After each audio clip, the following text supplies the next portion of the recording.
కర్నూలు జిల్లా నియోజకవర్గ కేంద్రమైన పత్తికొండలో వైఎస్ఆర్సీపీ పత్తికొండ మాజీ ఎమ్మెల్యే కంగాటి శ్రీదేవి పార్టీ ఆఫీసులో అధికార పార్టీ ప్రభుత్వం మరియు పత్తికొండ నియోజకవర్గంలో టమాటా జ్యూస్ యూనిట్ గురించి మాట్లాడుతూ పత్తికొండ చరిత్రలో ఎక్కువగా టీడీపీ నాయకులే ఎమ్మెల్యేలుగా పాలించినప్పటికీ టమాటో ఫ్యాక్టరీ గురించి మాట్లాడలేకపోయారు. అలాంటిది ఆనాడు జగన్మోహన్ రెడ్డి పాదయాత్రలో పత్తికొండకు వచ్చినప్పుడు మాట ఇవ్వడంతో వైఎస్ఆర్సీపీ పార్టీ అధికారంలోకి వచ్చిన 2019 సంవత్సరంలోనే పత్తికొండలో జ్యూస్ ఫ్యాక్టరీ నిర్మించాలని చెప్పి జీవో నెంబర్ 739 ప్రకారం 12 కోట్లతో ఆనాటి ముఖ్యమంత్రి వర్చువల్ గా ఓపెన్ చేశారని అన్నారు. తర్వాత ఆనాడు స్థానికంగా ఉన్న మేము 3.5 ఎకరాలలో హోసూరు గ్రామం దగ్గర భూమి పూజ కూడా చేశామని అన్నారు. కానీ ప్రస్తుతం ఉన్న ఎమ్మెల్యే ఆనాడు మేము తీసుకుని వచ్చిన 739 జీవో నెంబర్ను 737గా మార్చి మరియు స్థలాన్ని మార్చి కనక దిన్నె గ్రామంలో పూజ చేశారని ఆరోపించారు. ఇక హోసూరు గ్రామంలో నిర్మాణంలో ఉన్న యూనిట్ ని వేరే స్థలానికి మార్చడం ఎంతవరకు సమంజసమని ఆవేదన వ్యక్తం చేశారు.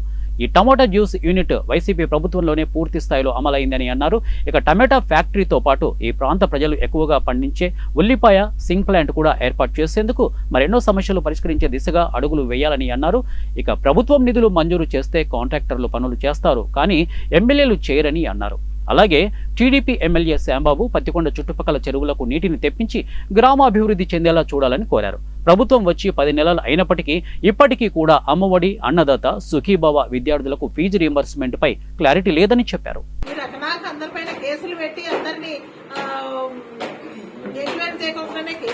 కట్టిస్తున్నారు, మీ పోలీసులతో మీ అధికారం ఉందని చెప్పేసి అన్ని చేస్తున్నారు. కానీ రేపు పొద్దున ఈ చేతితో చేస్తే ఈ చేత ఖచ్చితంగా ప్రతిఫలం అనుభవించాల్సిందే. మన పెద్దలు చెప్తూనే ఉంటారు, ఈ చేత చేస్తే ఈ చేత ఖచ్చితంగా అనుభవిస్తారని చెప్పేసి.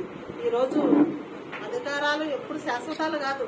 ఒక్కొక్కసారి ప్రజలు నిర్ణయించిన ప్రకారంగా ఒకసారి గవర్నమెంట్ వస్తుంది. కానీ 2019 నుంచి 24 వరకు ఎలాగ పీస్ఫుల్ గా ఉన్నారో ప్రజలంతా కూడా, ఏ పార్టీ చూడలే, ఏ కులం చూడలే, ఏ మతం చూడలే, ఎవ్వరికి కూడా ఓటు వేయని వాళ్ళకు కూడా పథకాలు అందించని చెప్పిన వ్యక్తి ఇంతవరకు ఏ సీఎం లేడు, ఒక జగన్మోహన్ రెడ్డి గారు తప్ప.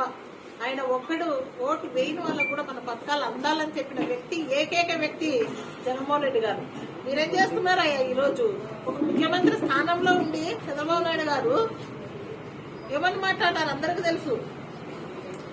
వైఎస్ఆర్సీపీ వాళ్లకు డైరెక్ట్ గా కానీ ఇండైరెక్ట్ గా కానీ పనులు చేయకూడదు, చేస్తే పాముకు పాలు పోసినట్లని చెప్పేసి మాట్లాడతారు. అయ్యా, రాష్ట్రాన్ని పాలించే రాజు ముఖ్యమంత్రి అంటే, రాష్ట్రానికి ఏ పని చేయాలన్నా నువ్వు రాజు అయ్యా, రాజువే నువ్వు ఆ మాట అంటే మిగతా వాళ్ళు ఏ పనులు చేస్తారని చెప్పేసి ఈరోజు ప్రజానికం ముక్కు మీద వేలేసుకుంటున్నారు ఆయన మాట్లాడిన మాటలు చూసి. ఈ రోజు అంతా కూడా చింతాకాంతలై కూర్చున్నారు మహిళలు.